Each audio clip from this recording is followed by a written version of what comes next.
After my son died, I raised him alone. At 18, he built a 6'2" Manners app. Then she came back begging for forgiveness. When she realized she'd get nothing, she sent a lawyer. I panicked. Our lawyer said, "We might lose." But my grandson just smiled and said, "Let her talk. I'm glad to have you here." Follow my story until the end and comment the city you're watching from so I can see how far my story has reached. My name is Philip and I'm 64 years old. I never thought I'd be telling this story, but some wounds need air to heal, and some truths demand to be spoken.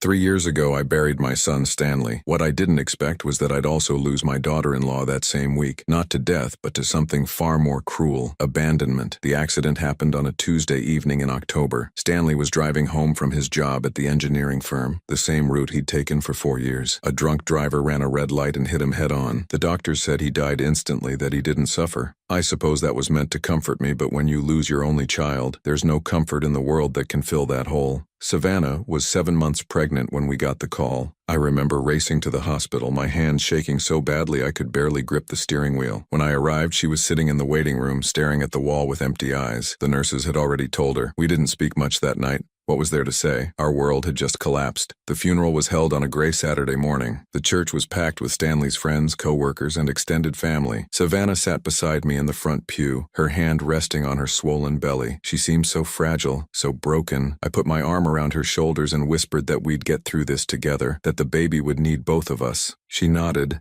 but something in her eyes felt distant, like she was already somewhere else. After the service, people came to the house. They brought casseroles and condolences, hugged us both, and told us how sorry they were. Savannah stayed in the bedroom most of the time, claiming she was tired. I understood. Grief hits everyone differently, and she was carrying Stanley's child. The stress couldn't be good for either of them. The first sign something was wrong came 3 days after the funeral. I knocked on her bedroom door around 10 in the morning with a cup of tea and some toast. She didn't answer, so I pushed the door open gently. The room was empty. Her suitcase was gone, along with most of her clothes. On the nightstand was a folded piece of paper with my name written on it in her careful handwriting. My hands trembled as I opened it. "Philip," it read, "I can't do this. I can't stay in this house where everything reminds me of him. I can't raise his baby alone. I'm going to stay with my sister in California until I figure things out. Please don't try to find me. I need time to heal." It was signed simply, Savannah. I stood there for what felt like hours, reading those words over and over. She was 7 months pregnant with my grandchild,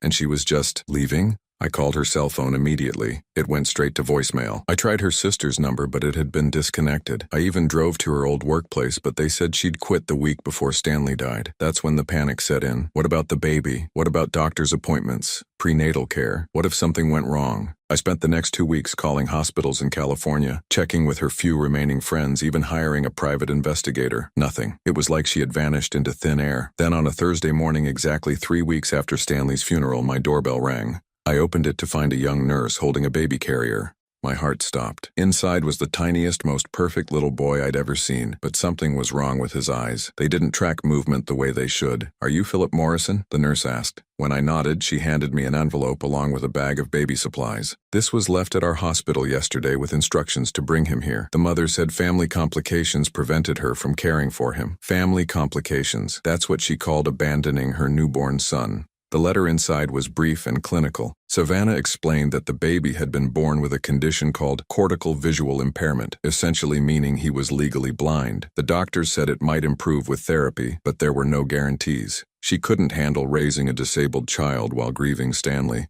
She thought I'd be better equipped to give him what he needed. I looked down at this tiny human being, Stanley's son, my grandson, sleeping peacefully despite being thrown away by his own mother. In that moment, something crystallized inside me. This child might be blind, but he wasn't broken, and he sure as hell wasn't unwanted. Not by me. I named him after his father, Stanley Philip Morrison, Little Stanley. From that day forward, it was just the two of us against the world. The first months were brutal. I hadn't raised a baby in 35 years, and this wasn't just any baby. Stanley needed special care, constant attention, and medical appointments I couldn't afford. I sold my car and took the bus everywhere. I learned about visual stimulation therapy, worked with specialists, and spent every penny of my retirement savings on treatments that might help him see. But you know what? He was perfect. Even blind, even abandoned, even starting life with every disadvantage you could imagine.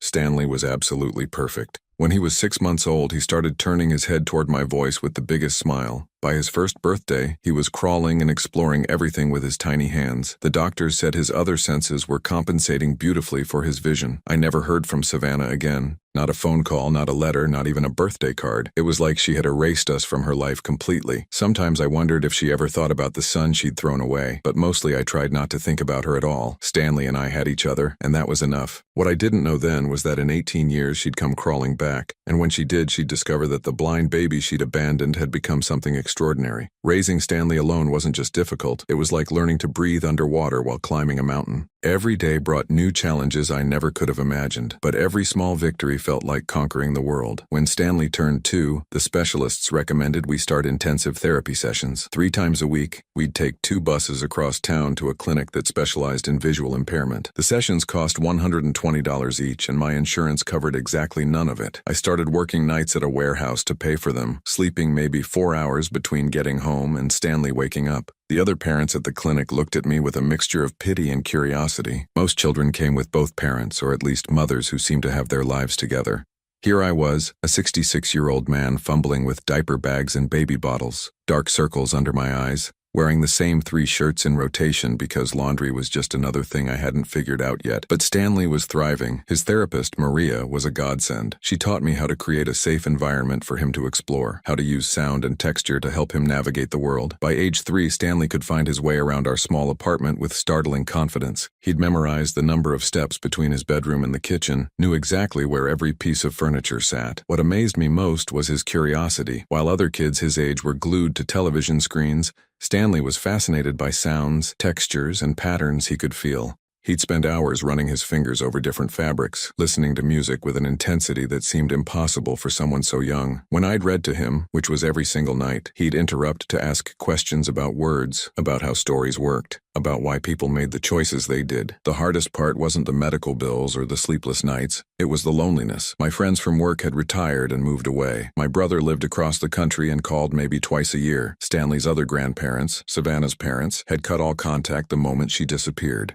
As far as they were concerned, if their daughter couldn't handle raising the baby, why should they be involved? So it was just us, Stanley and me, figuring it out day by day. When he turned 4, I realized we needed to start thinking about school. The public school system offered special education programs, but after visiting several classrooms, I knew they weren't right for Stanley. The teachers meant well, but they seemed to focus more on what the children couldn't do rather than what they could accomplish. That's when I discovered the Henderson Academy, a private school 45 minutes away that specialized in educating gifted children with disabilities. The principal, Mrs. Crawford, spent 2 hours with Stanley during his evaluation. She had him solve puzzles, answer complex questions, and demonstrate his remarkable memory. When we finished, she pulled me aside. "Mr. Morrison," she said, "your grandson is exceptional. His cognitive abilities are far above average even for children his age. But I have to be honest, our tuition is $8,000 per semester." $8,000? I made $12,000 a year at the warehouse. The math was impossible, but looking at Stanley's eager face as he explored their sensory learning room, I knew I had to find a way. I sold everything that wasn't nailed down. Stanley's father's tools, my late wife's jewelry, furniture I'd inherited from my parents. I took out a loan against the small life insurance policy Stanley had left behind. I picked up weekend shifts cleaning office buildings. For 2 years, I worked 7 days a week, sleeping maybe 5 hours a night, living on peanut butter sandwiches and whatever was on sale at the grocery store. But Stanley flourished at Henderson Academy. His teachers recognized immediately that his blindness wasn't a limitation. It was just a different way of processing the world. They introduced him to Braille, to computer programs that converted text to speech, to adaptive technologies I'd never dreamed existed. More importantly, they nurtured his natural gifts. Stanley had an incredible memory and an intuitive understanding of patterns and systems. By age 6, he was reading chapter books in Braille. By 7, he was solving math problems that challenged kids twice his age. His teachers started using words like gifted and prodigy. At home, Stanley began showing interest in our old computer, a second-hand machine I'd bought him for educational games. But instead of playing games, he wanted to understand how the computer worked. He'd sit for hours listening to the sounds it made, asking me to describe what was happening on the screen. When I couldn't answer his increasingly complex questions, he began researching on his own using text-to-speech software. By age 10, Stanley was teaching himself programming languages. I'd find him at the computer at 6 in the morning, having woken up early to work on projects I couldn't begin to understand. He'd try to explain them to me, something about making computers more accessible for people with disabilities, but most of it went over my head. What I did understand was that my grandson, the baby his mother had abandoned for being imperfect, was extraordinary. The other thing I understood was that Savannah had no idea what she'd thrown away. In all those years, through every milestone and achievement, I never heard a word from her. No birthday cards, no Christmas presents, no awkward phone calls asking how he was doing. It was like Stanley simply didn't exist in her world. Sometimes, late at night when I was balancing the checkbook and trying to figure out how to pay for Stanley's next semester, I'd wonder what she was doing. Had she remarried? Did she have other children? Did she ever think about the son she'd abandoned? But mostly I tried not to think about her at all. Stanley and I had built something beautiful together, a bond forged by necessity but strengthened by genuine love and respect. He was my purpose, my pride, my reason for getting up every morning. I just never imagined that one day she'd come back wanting a piece of what we'd built. Stanley was 15 when he created his first real application, a program that helped blind students navigate online educational resources. His computer science teacher at Henderson Academy was so impressed, she submitted it to a national competition for young innovators. Stanley won first place and a scholarship to a summer program at MIT. That's when I knew our quiet life was about to change forever. The summer Stanley spent at MIT changed everything. He came home buzzing with ideas and concepts that made my head spin, talking about artificial intelligence and accessibility technology with the confidence of someone twice his age.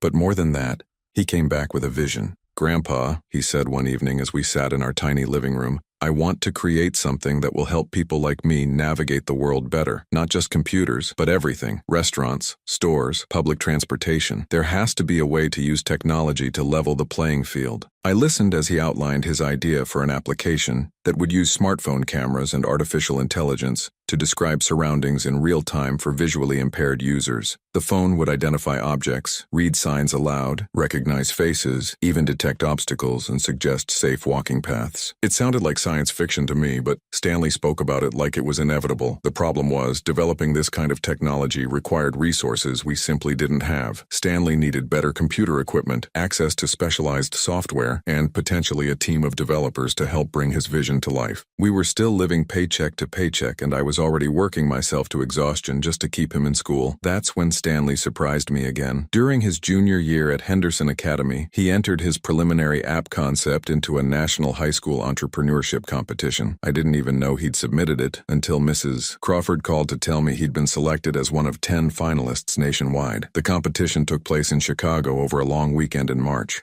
Stanley had to present his idea to a panel of technology executives and venture capitalists, demonstrating not just the concept, but also a working prototype he'd somehow managed to develop using our ancient home computer. I'd never been so nervous in my life. Here was my 17-year-old grandson who'd never been on an airplane before, about to pitch his idea to some of the most successful people in the technology industry. I sat in the audience watching him navigate the stage with his white cane, his presentation slides designed specifically for audio description, and I felt a mixture of pride and terror. Stanley's presentation was flawless. He explained the problem, that there were over 7 million visually impaired people in the United States alone, most of whom struggled with basic navigation and independence. He demonstrated his prototype app, showing how it could identify objects, read text, and provide spatial awareness through audio cues. But what really impressed the judges was when he talked about the business model and scalability. "This isn't just about helping blind people," he said, his voice steady and confident. "This technology has applications for elderly users, people with cognitive disabilities, anyone who needs enhanced environmental awareness. The potential market is enormous and the social impact is immeasurable." When they announced the winners, Stanley took first place. The prize was $50,000 in seed funding and mentorship from industry professionals. I watched my grandson accept that award, and for the first time since his birth, I allowed myself to believe that maybe, just maybe, everything we'd been through had been worth it. The months following the competition were a whirlwind. Stanley used the prize money to upgrade his equipment and hire 2 college students to help with programming. Our living room became a makeshift office filled with computers computers, cables, and the constant sound of typing and quiet conversations about code optimization. Stanley's mentor from the competition, a successful app developer named David Chen, became a regular presence in our lives. He'd video call with Stanley twice a week, reviewing progress and offering guidance on everything from user interface design to patent applications. Watching them work together, I realized that Stanley had outgrown everything I could teach him about technology. He was operating in a world I couldn't even comprehend. But the most remarkable thing was how Stanley managed to balance this intense development work with finishing high school. His grades never slipped, and he was accepted to several top-tier universities with full scholarships. When Harvard offered him early admission to their computer science program, I thought surely he'd accept immediately. Instead, Stanley surprised me again. "I want to defer for a year," he told me. "The app is almost ready for launch, and I think we have a real chance to make something special happen. College will always be there, but this opportunity might not." By his 18th birthday, Stanley's app, which he'd named Pathfinder, was ready for public release. The beta testing had been overwhelmingly positive, with users reporting dramatic improvements in their daily independence and mobility. Tech blogs were starting to take notice, and several major technology companies had reached out expressing interest. That's when David Chen introduced Stanley to Rebecca Martinez, a venture capitalist who specialized in accessibility technology investments. Rebecca flew in from Silicon Valley to meet with Stanley in person, and I'll never forget sitting in our cramped living room while she outlined what she saw as Pathfinder's potential. "Stanley," she said, "what you've created here isn't just an app, it's a paradigm shift. You're not just helping people adapt to the world as it exists. You're showing how technology can make the world adapt to people with different needs. The commercial applications are staggering." She offered Stanley two options. He could license the technology to a major tech company for a guaranteed $2 million, or he could accept her venture capital investment and retain ownership while scaling the business himself. The investment option was riskier but potentially much more lucrative. Stanley asked for a week to think about it. That evening, we sat on our tiny balcony overlooking the parking lot of our apartment complex, and I asked him what he was leaning toward. "The safe choice would be to take the licensing deal," he said thoughtfully. $2 million would change our lives completely. You could retire, we could buy a real house, I could go to college without worrying about money."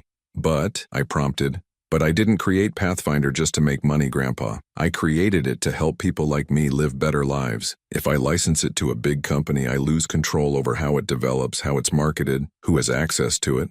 They might focus on profit over impact." 3 days later, Stanley accepted Rebecca's investment offer. She invested $3 million for a 30% stake in Pathfinder Technologies, valuing Stanley's company at $10 million on paper. At 18 years old, my grandson was officially a millionaire. The next 6 months were unlike anything I could have imagined. Stanley hired a small team of developers and moved operations to a real office space downtown. Pathfinder launched publicly in September and was featured in major technology publications within weeks. The App Store rankings soared, and downloads reached 6 figures within the first month. But the real validation came from the users. Stanley received hundreds of emails from visually impaired people describing how Pathfinder had transformed their daily lives. Parents wrote about their children gaining independence they never thought possible. Elderly users who'd lost vision later in life wrote about feeling confident leaving their homes again. By December, just 3 months after launch, major technology companies were circling with acquisition offers. Google offered $45 million.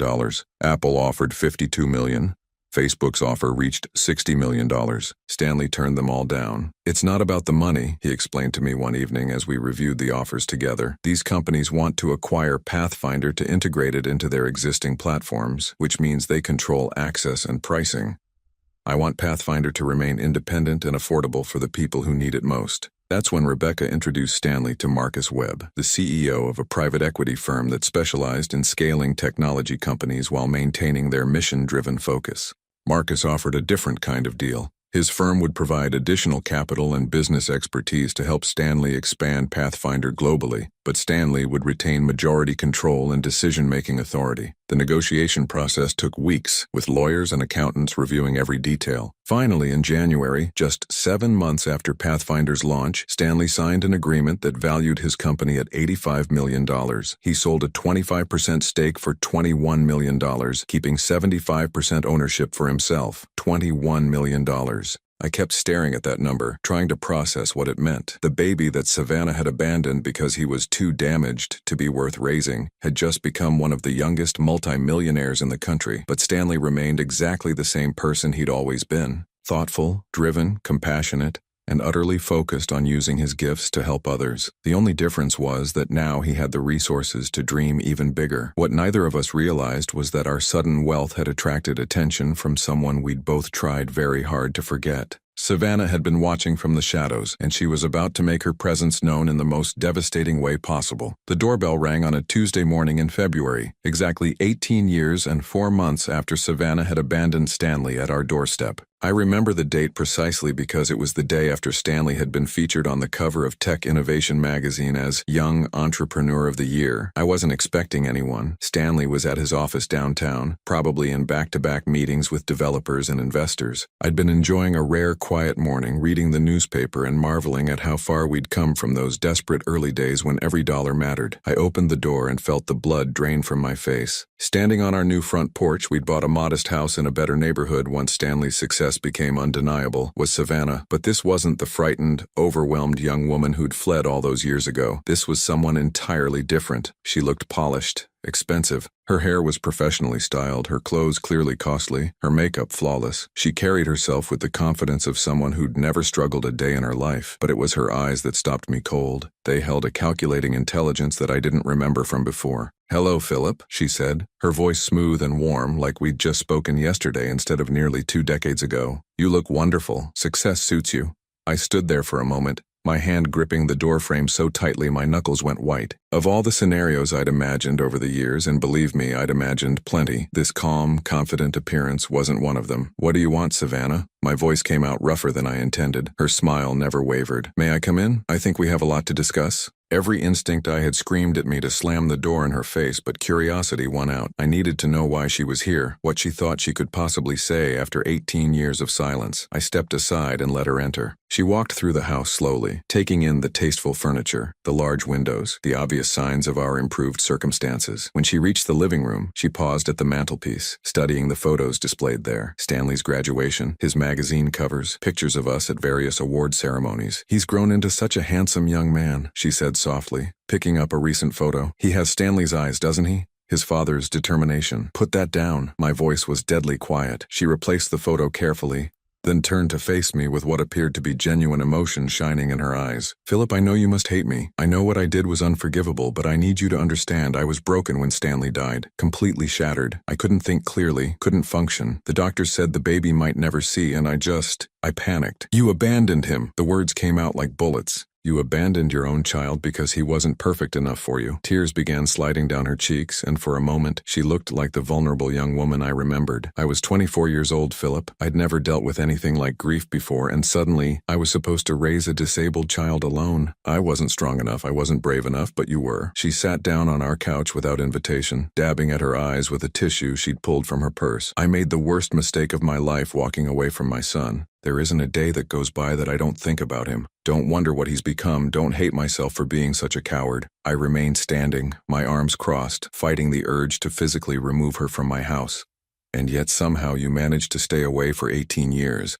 Funny how maternal instinct works." "I was ashamed," she whispered. "As the years went by, I became more and more convinced that you and Stanley were better off without me. I told myself I'd done the right thing, giving him to someone who could provide what he needed. But seeing him in the magazines, reading about his success, Philip, I'm so proud of what you've helped him become. What we've built together," I corrected sharply. "You had nothing to do with it." She nodded quickly. "You're absolutely right. You raised him, you sacrificed for him, you believed in him when no one else would. I'm not here to take credit for any of that. Then why are you here?" Savannah took a shaky breath, and when she looked up at me, her expression had shifted slightly. There was still vulnerability there, but underneath it, I caught a glimpse of something harder. "I want to be part of his life, Philip. I want to try to build a relationship with my son. I know I don't deserve it, I know I'll have to earn it, but I have to try. I've spent 18 years regretting my decision, and I can't spend the rest of my life wondering what might have been. He doesn't need you." The words came out flat and final. "He's never needed you. We've done just fine on our own."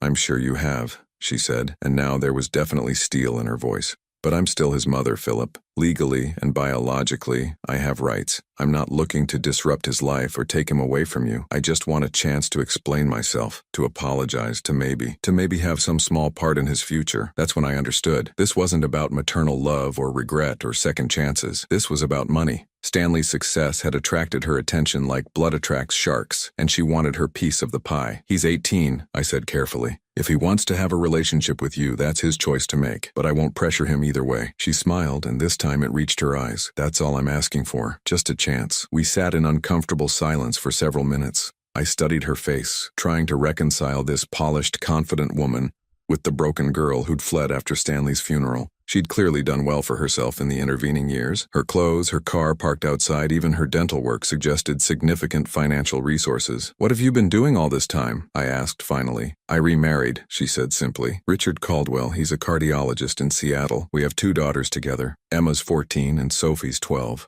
They're both honors students, very accomplished."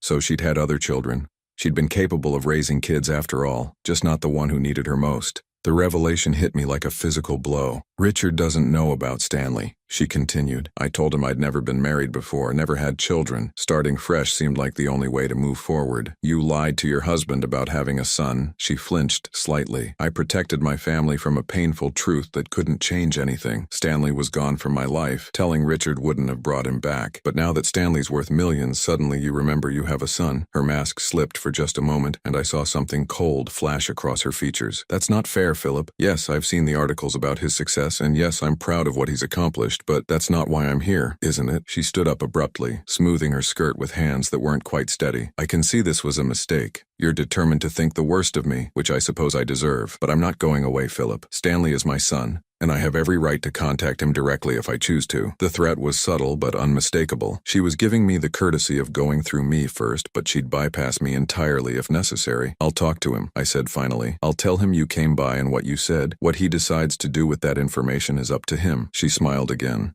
that calculating expression I was beginning to recognize. "Thank you. That's all I wanted." She pulled a business card from her purse and set it on the coffee table. "My contact information in case he wants to reach out." I walked her to the door in silence. As she reached the threshold, she turned back one more time. "Philip, I want you to know that despite everything, I'm grateful. You gave Stanley a life I never could have provided, and you clearly love him as much as any parent could. I'm not here to replace you or take anything away from what you've built together." "Good," I said, "because you couldn't if you tried." She was already walking toward her car when she called back over her shoulder. "I really do hope he'll see me. I have so much I want to tell him about his father, about our time together. Stanley deserves to know where he came from." After she drove away, I sat in my living room for over an hour, staring at her business card and trying to process what had just happened. Savannah Caldwell, it read. Interior design consultant, a Seattle address and phone number. When Stanley came home that evening, I told him everything. He listened without interruption, his expression unreadable behind his dark glasses.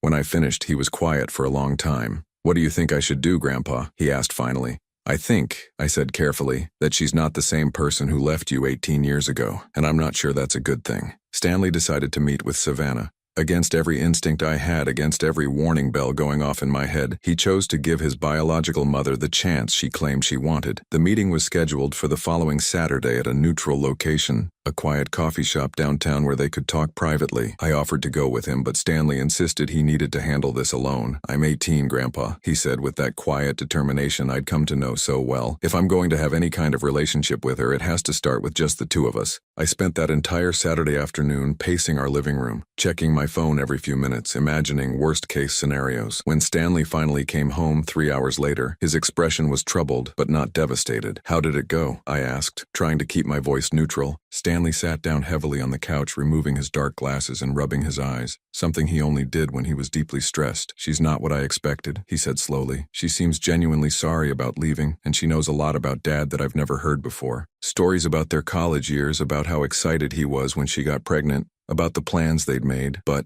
there's something off about her, Grandpa. She asked a lot of questions about Pathfinder, about my finances, about what my plans are for the company." She kept steering the conversation toward money and business even when I tried to talk about more personal things. My stomach clenched. "What kind of questions?" "Whether I have a will, whether there are other investors besides Rebecca's firm, what would happen to my shares if something happened to me." She framed it as concern for my well-being, but it felt more like reconnaissance. Over the next few weeks, Savannah became a regular presence in Stanley's life. They met for coffee twice a week, and she started sending him long emails filled with memories of his father and expressions of regret about their lost time together. To an outside observer, it might have looked like a mother and son slowly rebuilding their relationship. But I saw the signs that Stanley was missing. Savannah never visited our house again after that first day. She never asked about Stanley's childhood, about the struggles we'd faced together, about the milestones she'd missed. Her interest seemed entirely focused on his current success and future prospects. More troubling, she began introducing ideas that clearly weren't her own. Suggestions about estate planning, about the importance of family legacy, about how successful people needed to think carefully about inheritance and succession. When I pointed out to Stanley that these conversations seemed oddly sophisticated for someone who claimed to have been racked with guilt for 18 years, he just shrugged. "Maybe she's been thinking about these things because she regrets not being part of my life," he said. "Maybe she wants to make sure she doesn't miss anything else important." The breaking point came 6 weeks after their first meeting. Stanley came home from one of their coffee dates looking shaken in a way I hadn't seen since he was a small child. "She wants me to add her to my emergency contacts," he said without preamble, "and she thinks I should update my will to include her as a beneficiary." I felt my blood pressure spike. She said that directly? Not exactly. She said that family should look out for each other, and that she'd hate for anything to happen to me without us having, how did she put it, properly established our relationship legally. She said it was just about making sure she could be notified if there was ever an emergency. "Stanley," I said carefully, "you understand that if you're listed as having no immediate family other than me, and something happens to both of us, your assets would go to the state. But if she's legally recognized as your mother and listed in your will, she'd inherit everything." Stanley's voice was flat. "I know, Grandpa. I'm not stupid. I never said you were, but you are trusting, and she's counting on that." That evening, Stanley called Savannah and told her he needed more time to think about formalizing their relationship. Her response, according to Stanley, was understanding but tinged with disappointment. She hoped he wouldn't wait too long, she said, because family connections were precious and life was unpredictable. 2 days later, we received a certified letter from Pemberton Williams & Associates, a law firm in Seattle. My hand shook as I opened it, already knowing it couldn't be good news. The letter was formal and intimidating, full of legal language that made my head spin. But the essential message was clear. Savannah Caldwell was asserting her parental rights and demanding recognition as Stanley's legal next of kin. She was also requesting a formal accounting of Stanley's assets and business interests, claiming concern for her son's welfare and financial security. "This is a shakedown," I told Stanley as we sat in our lawyer's office the next morning. "She's trying to force her way into your life and your business. Our attorney, James Fletcher, was a kind man in his 60s who'd helped us with the initial paperwork when Stanley started Pathfinder. But corporate law was very different from family law, and he looked as overwhelmed as I felt. Technically," he said, studying the letter through his reading glasses, "she does have parental rights. She never formally relinquished custody, and there's no record of abandonment charges being filed. From a legal standpoint, she's still Stanley's mother." "But she left him," I protested. "She abandoned a newborn baby. That may be morally reprehensible, but proving legal abandonment after 18 years, especially when she can claim she was suffering from postpartum depression and grief.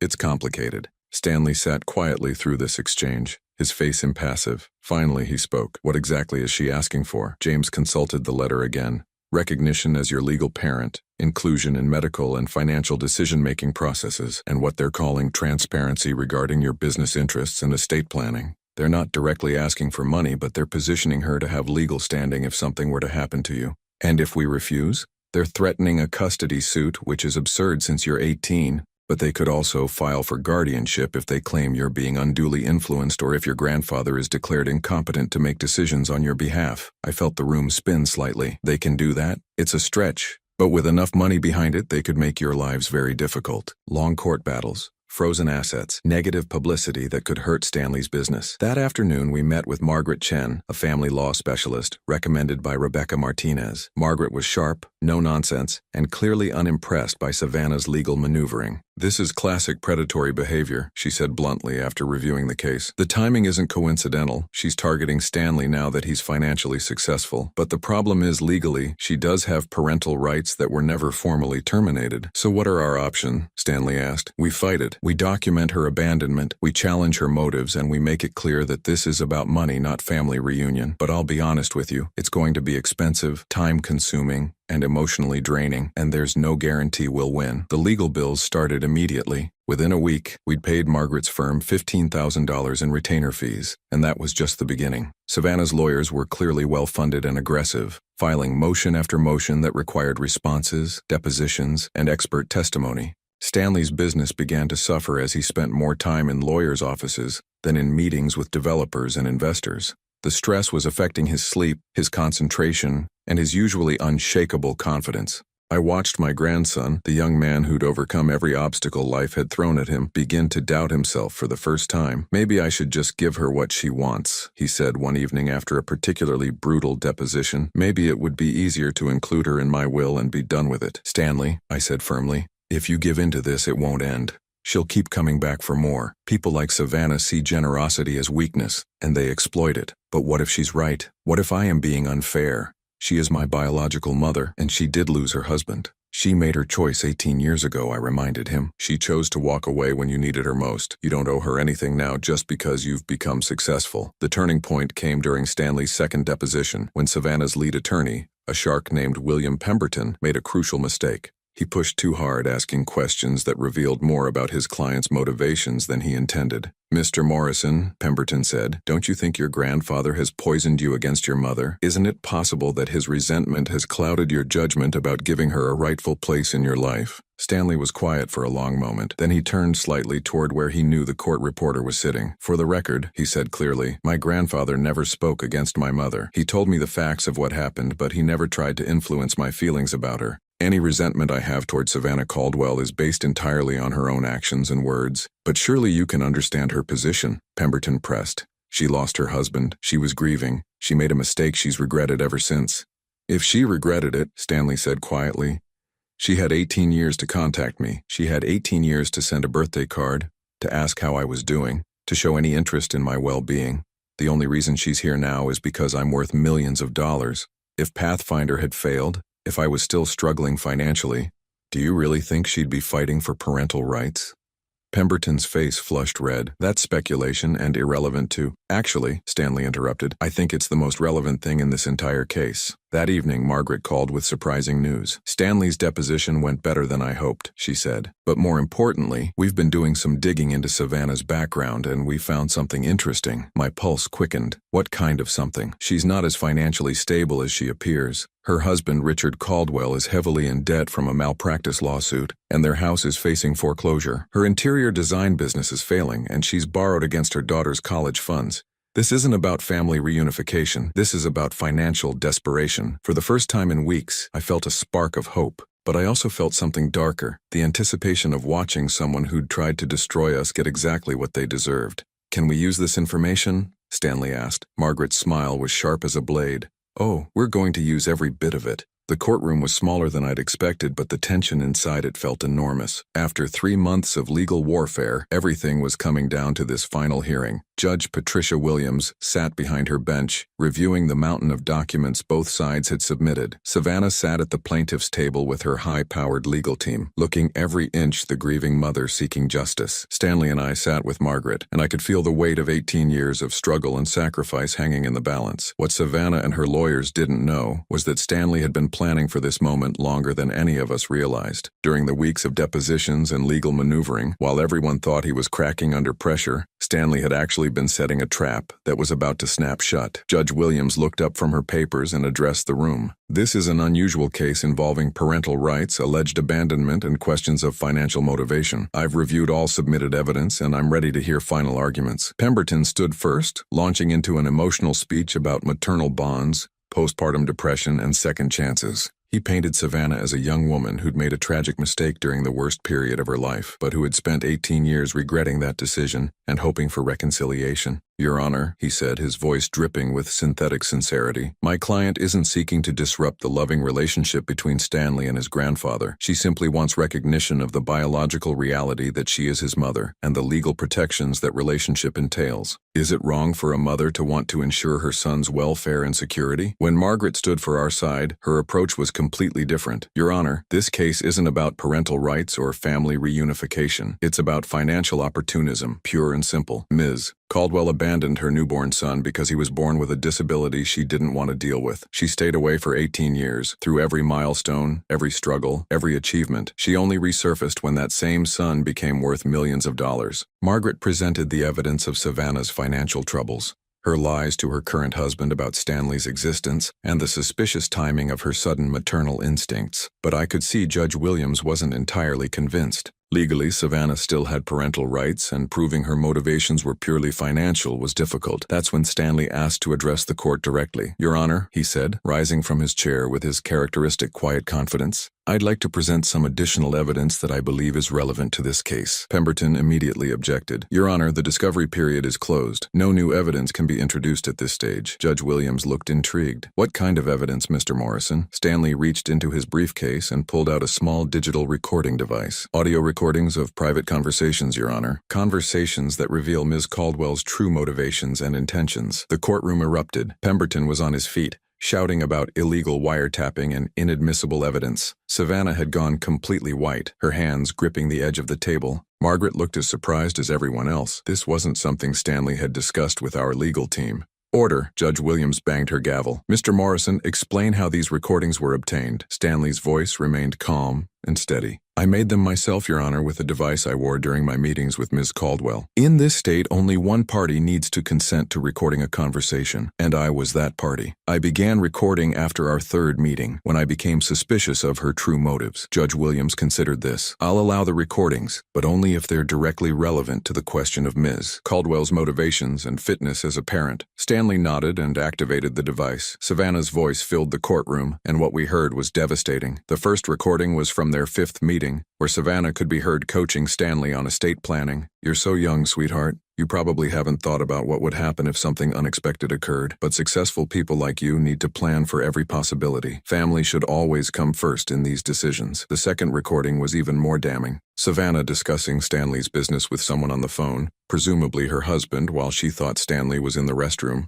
The kid's worth at least $60 million on paper, probably more, she said. If we can establish legal standing, we'll be set for life. Richard, this could solve all our problems. But the third recording was the nuclear bomb that destroyed any sympathy she might have had left. It was Savannah talking to someone, her lawyer, we later learned, about contingency plans. If the parental rights angle doesn't work, her voice said clearly, what about claiming he's mentally incompetent? I mean, he's blind. He's never had a normal social life. He's been isolated with that old man his whole life. We could argue that he lacks the capacity to make sound financial decisions and needs a guardian. The courtroom was dead silent when the recording ended. Savannah was crying, but they weren't tears of remorse. They were tears of someone whose carefully constructed facade had just crumbled completely. Judge Williams looked at Savannah with undisguised disgust. Ms. Caldwell, these recordings suggest that your interest in your son is entirely financial and that you were prepared to have him declared incompetent to gain control of his assets. Do you have any response to this evidence? Pemberton tried to salvage the situation, claiming the recordings were taken out of context, that his client was simply exploring all legal options available to her, but the damage was catastrophic and irreversible. Stanley wasn't finished.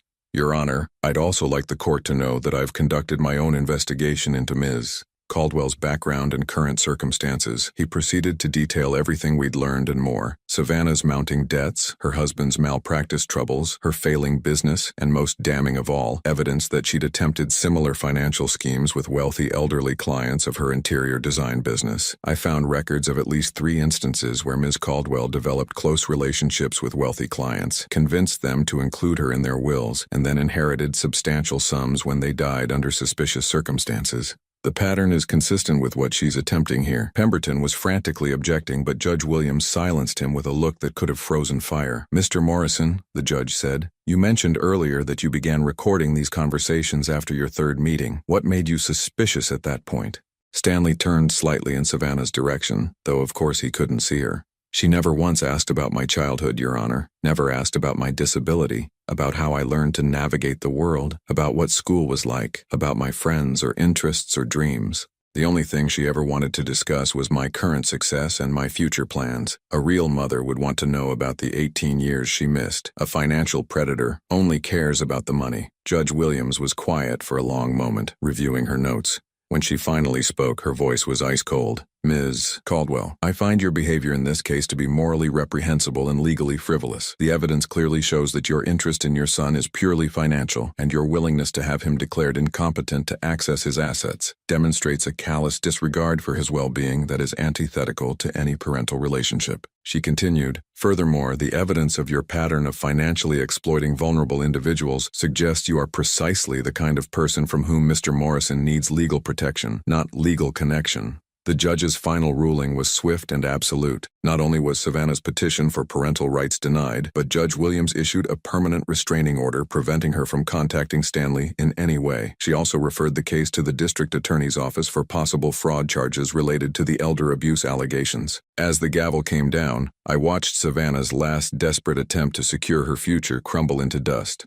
She tried to approach Stanley as we left the courtroom, but the bailiff stopped her before she could get close. "Stanley, please," she called out, her voice breaking with what sounded like genuine desperation. "I'm your mother. You can't just throw away family." Stanley paused and turned back toward her voice one final time. "You threw away family 18 years ago," he said quietly. "I'm just making it official." In the months that followed, Stanley's prediction about Savannah proved prophetic. Unable to resolve her financial troubles through legal manipulation, her life fell apart completely. Her husband Richard discovered not only Stanley's existence, but also her history of targeting wealthy clients. He filed for divorce immediately, taking their daughters with him. The district attorney's investigation revealed a pattern of elder abuse spanning nearly a decade. Savannah was eventually charged with multiple felonies and sentenced to 5 years in prison. Her interior design business collapsed, her assets were seized to pay restitution to her victims, and she became a cautionary tale in legal circles about the dangers of financial predators targeting vulnerable individuals. Stanley, meanwhile, continued to thrive. Pathfinder expanded internationally,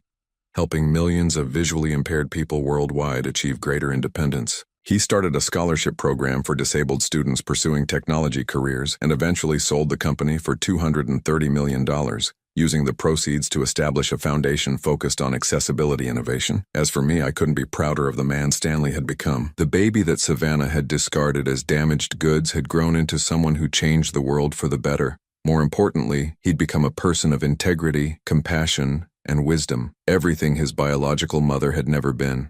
Stanley kept one of the recordings from the court case not out of spite, but as a reminder. Sometimes when he's working late at the foundation or struggling with a particularly difficult problem, he plays the part where Savannah suggests having him declared incompetent. "It reminds me," he told me once, "that the people who underestimate us are usually the ones who reveal their own limitations." On Stanley's 21st birthday, we had a quiet celebration at home, just the two of us. As we sat on the back porch of our comfortable house, I reflected on the journey that had brought us to this moment. "Any regrets, Grandpa?" Stanley asked, as if reading my thoughts. I looked at this remarkable young man who'd overcome every obstacle life had thrown at him, who'd turned his supposed disadvantage into a superpower that helped millions of others, and who'd faced down the woman who'd abandoned him with grace and intelligence. "Only one," I said. "I regret that your father didn't live to see the incredible man you've become." Stanley smiled, that quiet, confident expression I'd come to love so much.